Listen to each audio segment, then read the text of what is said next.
And then her old friend appeared suddenly at her doorstep. Except he was already dead.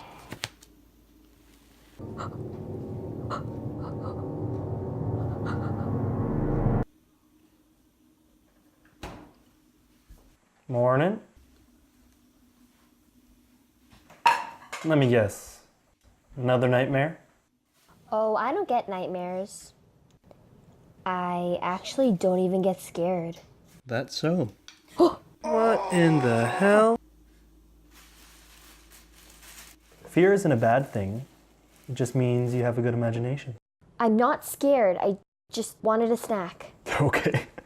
Keep telling yourself. I just wanted a snack. Can I have a bite?